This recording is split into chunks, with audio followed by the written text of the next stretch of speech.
Hey tubies, I'm doing this video on the floor, and I thought that I'm making some tinctures today, and I thought I would do one on YouTube, and share with you guys, since all you guys are wanting to know what a tincture is, and what it does, and how it's made, and they're actually very, very simple. Almost anybody can make them.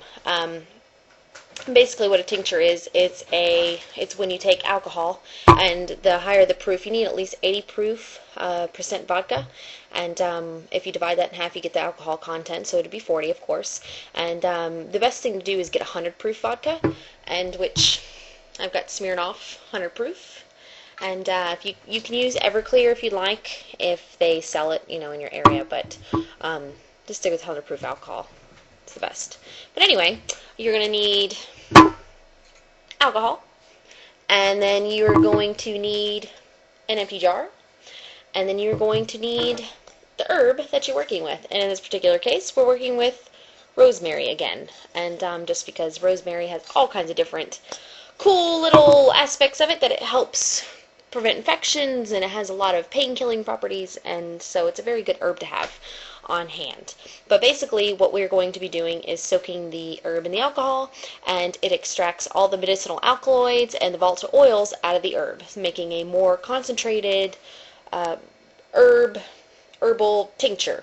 That's what it is. So take a jar, and we are going to put a half a cup of vodka, a half a cup of rosemary. See, get ridiculous, but a half a cup of rosemary.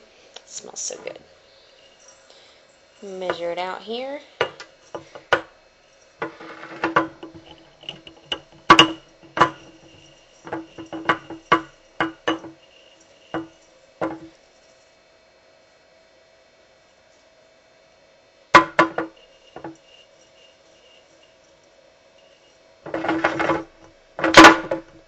Awesome. Okay?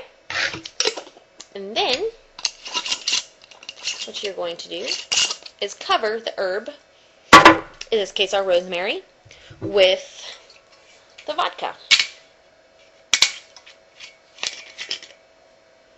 Phew!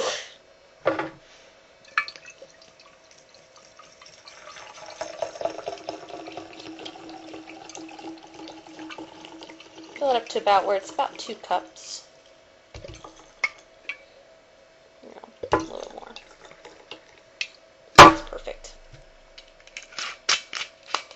So you want about 2 cups of vodka to half a cup of rosemary. And then you're going to seal it back up nice and tight. Give it a little shake, shake, shake, shake, shake, shake, shake. And this is going to sit about 2 weeks, and we're going to shake it every day. Make sure you shake it every day. Stir up all that funness in there. And then once this sits about 2 weeks, then you're going to strain it and bottle it. And I'll even do that on video if you guys like. But what this does is this is good to treat colds, and it also fights off infections. The dosage for this, once you get it into the bottle, is about half of a dropper full. And if say you have a cold, take about a half a dropper full every 2 hours, and you take that for a couple days till your symptoms subside. And then after that, you go cut back to twice daily, and then you'll do that for a couple weeks, and you shall be sick-free, infection-free. Or if you feel a cold coming on, you can do the same thing. But it's always good when you make a tincture to label it properly. Bleh. And usually what I'll do is I'll put the day that I started the tincture on, and then the day that's going to be ending when I need to strain and bottle it, and I put it right on top. And then I have a cool little calligraphy pen in which I will write what it is. In this case, it is our Rose Mary Tink.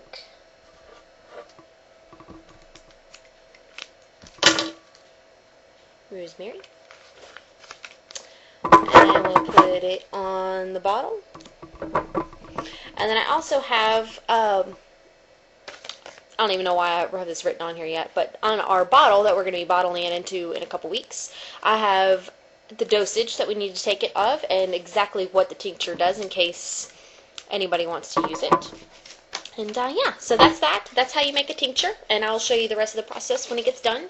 Other ones that I have going on right now, I have earache relief. This is a good, handy one to have around the house because, as you know, some people know that kids get earaches quite often, or other, adults and such, but Skylar gets them quite a bit.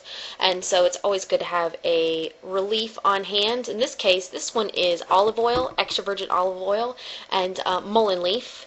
Mullein leaf is great. The only thing is if you get it on your skin, it's quite itchy. It's almost like fiberglass, but it's not fiberglass. It gets you pretty itchy. This one here is a wound wash. This is good for, instead of using like hydrogen peroxide, you can use this. This is basically witch hazel, just plain old witch hazel in a bottle.